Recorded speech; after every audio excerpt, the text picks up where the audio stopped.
قولا سديدا يصلح لكم أعمالكم ويغفر لكم ذنوبكم ومن يطع الله ورسوله فقد فاز فوزا عظيما أما بعد فإن أحسن الكلام كلام الله وأحسن الهدي هدي محمد صلى الله عليه وسلم وشر الأمور محدثاتها وكل محدثة بدعة وكل بدعة ضلالة وكل ضلالة في النار. أعوذ بالله السميع العليم من الشيطان الرجيم. بسم الله الرحمن الرحيم. إنما يعمر مساجد الله من آمن بالله واليوم الآخر وأقام الصلاة وآتى الزكاة ولم يخش إلا الله فعسى أولئك أن يكونوا من المهتدين. اللهم صل وسلم على نبينا محمد صلی اللہ علیہ وسلم. ہر قسم کی حمد و ثنا تعریفات کی بڑائی بڑھائی اللہ احکم الحاکمین کے لیے جو اس ساری کی ساری کائنات کا اکیلا خالق مالک اور رازق ہے. درود و سلام جناب محمد کریم صلی اللہ علیہ وآلہ وسلم کی ذات مقدسہ و مطہرہ پر جیسا کہ آپ کی شان کے لائق ہے. مختصر سی حمد و ثنا کے بعد انتہائی قابل احترام بھائیو بزرگوں اور دوستوں،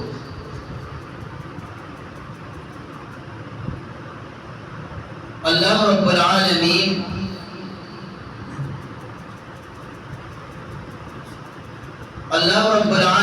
نے اس دنیا کے اندر جس جگہ کو پسند اور محبوب فرمایا ہے وہ اللہ رب العالمین کے گھر ہے. جیسا کہ اللہ کے نبی صلی اللہ علیہ وآلہ وسلم نے ارشاد فرمایا، سیدنا ابو ہریرہ رضی اللہ تعالی عنہ اس حدیث کے راوی ہیں. صحیح مسلم کی یہ روایت، آپ نے فرمایا احب البلاد الی اللہ، اللہ رب العالمین کے ہاں سب سے پسندیدہ اور محبوب جو جگہ ہے وہ مساجدها، وہ اللہ رب العالمین کے گھر ہے. وَأَبْغَضُ الْبِلَادِ إِلَى اللَّهِ أَسْوَاقُهَا، اور جو اللہ رب العالمین کے ہاں سب سے بری جگہ ہے اور ناپسندیدہ جگہ ہے وہ بازار ہے. اور اللہ رب العالمین اپنی کلام مبارک کے اندر فرماتے ہیں انما یعمر مساجد اللہ من آمن باللہ والیوم الآخر، کہ اللہ کے گھروں کو وہی لوگ آباد کرتے ہیں جو اللہ اور اس کے رسول کے اوپر ایمان لاتے ہیں اور آخرت کے دن کے اوپر جن کا یقین ہے. اور وہ پھر نماز قائم کرتے ہیں اور اپنے اللہ کے دیے ہوئے رزق میں سے زکوٰۃ ادا کرتے ہیں، اور ان کی خوبی یہ بھی ہے کہ وہ اللہ رب العالمین کی ذات کے علاوہ کسی اور سے ڈرتے نہیں۔ اللہ رب العالمین آگے فرماتے ہیں فَعَسَىٰ أُولَٰئِكَ أَن يَكُونُوا مِنَ الْمُهْتَدِينَ، بس یہی لوگ ہدایت یافتہ ہیں، میرے ہدایت یافتہ لوگوں میں ان کا شمار ہوتا ہے۔ اور اس کے ساتھ ساتھ اللہ رب العالمین نے ان لوگوں کی مذمت بھی بیان کی ہے اپنی کلام مبارک کے اندر۔ ان لوگوں کو وعید بھی سنائی، ان لوگوں کو ڈانٹ اور سرزنش بھی کی جن کی کوشش یہ ہوتی ہے کہ وہ اللہ رب العالمین کے گھروں کی تخریب کاری کریں، جن کی تمنا اور آرزو یہ ہوتی ہے کہ اللہ رب العالمین کے گھروں کے نظام کو خراب کیا جائے، اس کی آباد کاری کو بے آبادی کے اندر جو ہے تبدیل کیا جائے، اس کی روشنیوں کو تاریکیوں کے اندر تبدیل کیا جائے۔ اللہ رب العالمین نے سورہ بقرہ کی آیت نمبر 114 کے اندر فرمایا وَمَنْ أَظْلَمُ مِمَّنْ مَنَعَ مَسَاجِدَ اللَّهِ، اس شخص سے بڑا ظالم کون ہو سکتا ہے کہ جو لوگوں کو اللہ رب العالمین کے گھروں سے روکتا ہے، اور ساتھ وَسَعَى فِي خَرَابِهَا، ان کی کوشش یہ ہوتی ہے کہ اللہ رب العالمین کے گھروں کی تخریب کاری کی جائے، اللہ کے گھروں کے نظام کو خراب کیا جائے۔ اللہ رب العالمین فرماتے ہیں اولئک ما کان لهم ان يدخلوها الا خائفین، ایسے لوگوں کو جب ڈرنا چاہیے اس بات سے کہ جب وہ میرے گھروں کے قریب سے یا میرے گھروں کے اندر داخل ہوں، کون سے لوگ جن کی سوچ اور فکر یہ ہے کہ اللہ کے گھروں کے نظام خراب ہو جائے، اللہ رب العالمین فرماتے ہیں ایسے لوگوں کو میرے گھر کے اندر داخل ہوتے ہوئے بھی ڈرنا چاہیے کہ کہیں اللہ کا عذاب ان کو نہ پکڑ لے۔ لَهُمْ فِي الدُّنْيَا خِزْيٌ وَلَهُمْ فِي الْآخِرَةِ عَذَابٌ عَظِيمٌ، اللہ رب العالمین فرماتے ہیں ایسے لوگوں کے لیے دنیا کے اندر بھی میں نے رسوائی کا عذاب تیار کر لیا ہے، اور آخرت کے اندر تو عظیم بہت بڑا عذاب جو ہے ایسے لوگوں کو جو ہے ملنے والا ہے۔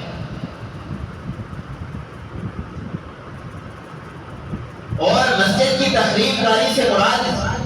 یہ نہیں کہ اس کی دیواروں کو نقصان پہنچایا جائے، اس کو بے آباد کرنا۔ آپ گھر کے اندر موجود ہیں، نماز مؤذن اذان دے رہا ہے حی علی الصلاح حی علی الفلاح، آ جاؤ نماز کی طرف، آ جاؤ تمہاری کامیابی ہے، جس چیز کے اندر اس کام کے لیے آ جاؤ، اگر میں اور آپ نہیں آ رہے ہیں تو یہ اس کی تخریب کاری ہے۔ میرے بھائیو، اللہ رب العالمین نے تو مجھے اور آپ کو پھر ڈانٹ ڈپٹ فرمائی ہے کہ اولئک ما کان لهم ان يدخلوها الا خائفین، ایسے لوگوں کو تو میرے گھروں کے اندر داخل ہوتے وقت بھی ڈرنا چاہیے کہ کہیں اللہ کا عذاب ہم کو پکڑ لے۔ اللہ کے نبی صلی اللہ علیہ وسلم کی سیرت یہ ہے، آپ کی مسجد کے ساتھ محبت اور الفت اتنی ہے کہ صحیح بخاری کی روایت ہے، اللہ کے نبی صلی اللہ علیہ وآلہ وسلم ایک مرتبہ مسجد کی دیوار کے ساتھ بلغم لگا ہوا دیکھتے ہیں، اپنے ہاتھوں سے اس کو صاف کرتے ہیں۔ مسجد کی دیکھ بھال اتنی ہے کہ صحیح بخاری کی روایت ہے، وہ بڑھیا جو مسجد کی صفائی کیا کرتی تھی، جو مسجد کی صفائی اور ستھرائی کیا کرتی تھی، ایک دن اللہ کے نبی صلی اللہ علیہ وسلم کو نظر نہیں آئی۔ آپ نے صحابہ سے پوچھا، فرمایا اللہ کے نبی صلی اللہ علیہ وسلم آپ رات کو آرام کر رہے تھے، سو رہے تھے، وہ عورت فوت ہو گئی، ہم نے آپ کے نیند کے اندر خلل ڈالنا مناسب نہ سمجھا، ہم نے اس کا اللہ کے نبی صلی اللہ علیہ وسلم نے اپنے صحابہ اکرام کو ڈانٹا اور فرمایا مجھے دلنی علی قبری، دلنی علی قبریہا، مجھے اس کی قبر کی طرف میری رہنمائی کرو۔ آپ صلی اللہ علیہ وسلم وہ عورت جو مسجد میں صفائی اور ستھرائی کیا کرتی تھی، آپ جاتے ہیں اپنے صحابہ کرام کے ساتھ اور اس کا دوبارہ نماز جنازہ، بیکارہ نماز جنازہ ادا کرتے ہیں۔ اتنی اہمیت ہے اس انسان کے لیے جو مسجد کی دیکھ بھال، صفائی اور ستھرائی کا خیال رکھتا ہے۔ اور پھر اللہ کے نبی صلی اللہ علیہ وآلہ وسلم نے فرمایا کہ قیامت والے دن، صحیح بخاری کی یہ روایت، کہ اللہ 7 قسم کے خوش نصیبوں کو اپنے عرش کا سایہ نصیب فرمائیں گے، اور ایک روایت کے اندر فرمایا اپنا سایہ نصیب فرمائیں گے۔ جس دن کے بارے میں اللہ کے نبی صلی اللہ علیہ وسلم نے فرمایا، صحیح ابن حبان کی روایت ہے، فرمایا وہ دن اتنا سخت ہوگا، اس قیامت والے دن کی سختیاں اتنی ہوں گی کہ ایک آدمی اللہ کے پاس آ کر کہے گا اللہ مجھے بے شک جہنم کا ایندھن بنا دے، لیکن اس دن کی سختیوں سے مجھے نجات دے دے۔ اتنی سختیاں ہوں گی وہ دن کہ جس کے بارے میں اللہ رب العالمین اپنی کلام مبارک کے اندر فرماتے ہیں، یا ایھا الناس اتقوا ربکم ان زلزلۃ الساعۃ شیء عظیم، کہ پوری کی پوری انسانیت اس دن سے ڈر جاؤ جس دن کا زلزلہ بہت عظیم چیز ہے۔ یوم ترونها تذهل كل مرضعۃ عما ارضعت، کہ جس دن اے نبی صلی اللہ علیہ وسلم آپ دیکھیں گے کہ ایک ماں اپنی اولاد کو دودھ پلا رہی ہوگی، لیکن اس دن کی سختیوں کی وجہ سے اپنی اولاد کو پھینک دے گی۔ وَتَضَعُ كُلُّ ذَاتِ حَمْلٍ حَمْلَهَا، اور ایک حاملہ اپنا حمل گرا دے گی کب قیامت کی سختیوں کو دیکھ کر، قیامت کے زلزلوں کو دیکھ کر۔ فرمایا وَتَرَى النَّاسَ سُكَارَىٰ وَمَا هُمْ بِسُكَارَىٰ، اور اے محمد صلی اللہ علیہ وسلم آپ لوگوں کو نشے کی حالت کے اندر دیکھیں گے، وَمَا هُمْ بِسُكَارَىٰ، وہ نشے کی حالت کے اندر نہیں ہوں گے، بلکہ وَلَٰكِنَّ عَذَابَ اللَّهِ شَدِيدٌ، وہ اللہ کا سخت عذاب ہوگا۔ اس دن اللہ کے نبی صلی اللہ علیہ وسلم نے فرمایا، زبان نبوت سے نکلے ہوئے الفاظ ہیں، آپ نے فرمایا 7 قسم کے خوش نصیبوں کو اللہ رب العالمین اپنے عرش کا سایہ یا اپنا سایہ نصیب فرمائیں گے۔ ان 7 خوش نصیبوں میں سے ایک وہ خوش نصیب ہوگا، رجل قلبه معلق بالمسجد، کہ وہ آدمی جس کا دل اللہ کے گھر کے ساتھ لگا رہتا ہے، جس کی کوشش، جس کی سوچ فکر یہ ہوتی ہے کہ میں اللہ کے گھر کو کسی طرح آباد کر سکوں، میری وجہ سے اللہ کا گھر آباد ہو جائے، یا اس کی تعمیر و توسیع کے اندر بھی حصہ رہتا ہے۔ علماء کرام نے اس کو بھی اس کے اندر شامل کیا۔ آج میں اور آپ اللہ کے گھروں کے اندر اس کو آباد بھی کرتے ہیں، لیکن میری اور آپ کی جانی اور مالی جو قربانی ہے وہ اللہ کے گھروں کے ساتھ بہت ہی کمزور ہے۔ میرا اور آپ کا تعلق اس حوالے سے بہت ہی کمزور ہے، چاہے میں ہوں، چاہے آپ ہیں، یا چاہے ہمارے کوئی بھی مسلمان ہے۔ ہم ایک طرف ہماری جو دوسری رسومات اگر شادی کے موقع پر دیکھا جائے ہمیں کوئی خیال نہیں ہے، لیکن اللہ کے گھر کے دینے کی باری آئے ہم 10 بار سوچ کے دیتے ہیں۔ ہم اللہ کے گھروں کے لیے اللہ کے دیے ہوئے رزق میں سے کچھ نکالنا پڑ جائے، ہمارے منہ کے اوپر سلوٹیں آ جاتی ہیں، لیکن جو اللہ کا دشمن ہے، باغی ہے، اس کے وسوسے کے اوپر میں اور آپ پانی کی طرح بہا دیتے ہیں، ہمیں کوئی فکر نہیں۔ حالانکہ اللہ رب العالمین جہاں پہ پوری کی پوری کائنات کا نظام چلا رہے ہیں، کافروں کو بھی اللہ رزق دے رہے ہیں، وہ اپنے گھروں کا نظام ضرور چلا سکتے ہیں، لیکن اللہ رب العالمین اپنی کلام مبارک کے اندر فرماتے ہیں لَيَبْلُوَنَّكُمْ أَحْسَنُ عَمَلًا، میں تمہیں آزمانا چاہتا ہوں، میں تمہیں دیکھنا چاہتا ہوں کہ میرے بندوں میں سے کون سے ایسے اہل ایمان ہیں جو میرے دیے ہوئے رزق میں سے جب میں مطالبہ کروں میرے گھر کے اوپر کتنا خرچ کرتے ہیں، میں تمہیں آزمانا چاہ رہا ہوں۔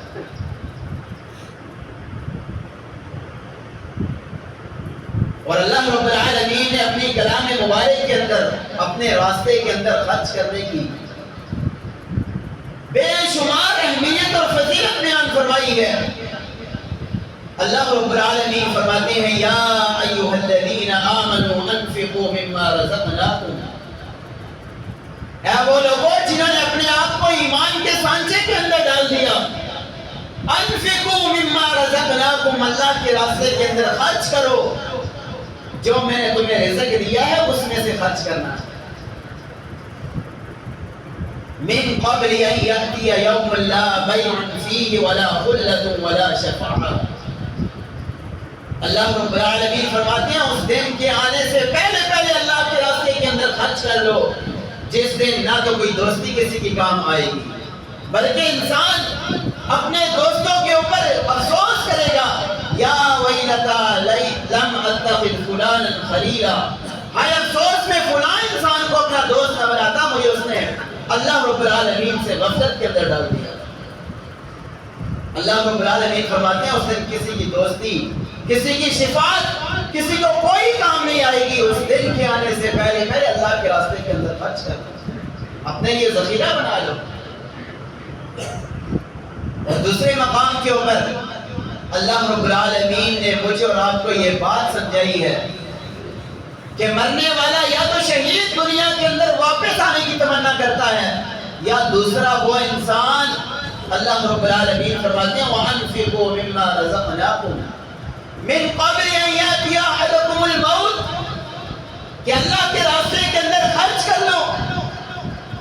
اس دن کے آنے سے پہلے پہلے جس دن تمہیں موت جپٹ کر اپنے سانچے کے اندر لے لے۔ اور پھر کیا ہوگا؟ فَيَقُولُ رَبِّ لَوْلَا أَخَّرْتَنِي إِلَىٰ أَجَلٍ قَرِيبٍ، انسان کہے گا اللہ زیادہ نہیں، تھوڑی سی مہلت دوبارہ دے کر مجھے دنیا کے اندر واپس بھیج دیجیے، کیا کروں گا؟ فَأَصَّدَّقَ، میں تیرے راستے کے اندر صدقہ کر کے، صدقہ اور خیرات کر کے تیرے راستے کے اندر خرچ کر کے اپنے رزق کو دے کر تیرے دیے ہوئے رزق میں سے راستے کے اندر خرچ کر کے واپس تیرے پاس آؤں گا۔ دوسری انسان یہ تمنا کرے گا کہ اللہ مجھے واپس بھیج دے، میں تیرے راستے کے اندر خرچ کر کے واپس آ جاؤں۔ اس کی کیا وجہ ہے؟ اللہ کے نبی صلی اللہ علیہ وآلہ وسلم نے فرمایا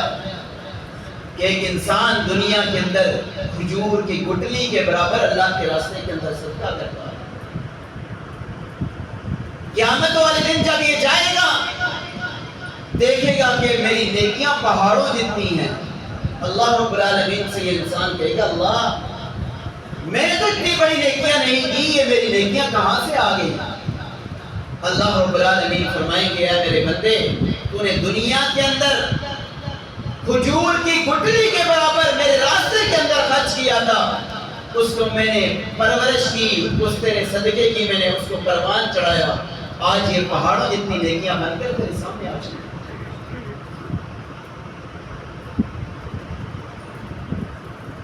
میرے بھائیوں، میرا اور آپ کا اگر دیکھا جائے، میں اور آپ اپنے اپنے گہربانوں کے اندر جان کے، تو میں اور آپ اس حوالے سے سستی کا شکار ہیں۔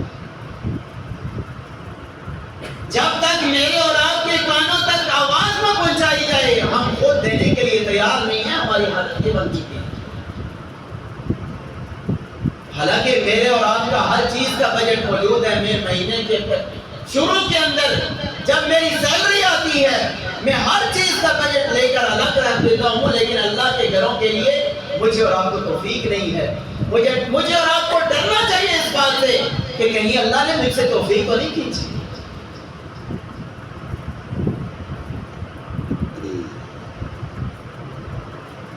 اس لیے میرے بھائیو، اللہ کے نبی صلی اللہ علیہ وآلہ وسلم نے فرمایا من بنا مسجدا بنا اللہ لہ بیتا فی الجنہ۔ یہ دنیا کے اندر کتنے سستے سودے اللہ رب العالمین میرے اور آپ سے کر رہی ہیں کہ جس نے اللہ کا گھر، میرا گھر بنایا دنیا کے اندر، اللہ کے نبی صلی اللہ علیہ وسلم کی بات کے اندر کوئی شک و شبہ والی گنجائش بھی نہیں ہے۔ اگر کریں گے تو میرا اور آپ کے ایمان خطرے کے اندر ہے، اسلام سے بھی اور آپ کا اس زمانے نبوت سے نکلے ہوئے الفاظ ہیں کہ جس نے اللہ کا گھر اس دنیا کے اندر تعمیر کیا، اللہ اس کا گھر جنت کے اندر بنا دے گا۔ کتنی بڑی خوشخبری ہے کہ میرا اور آپ کا گھر اس دنیا کے اندر ہی رہتے ہوئے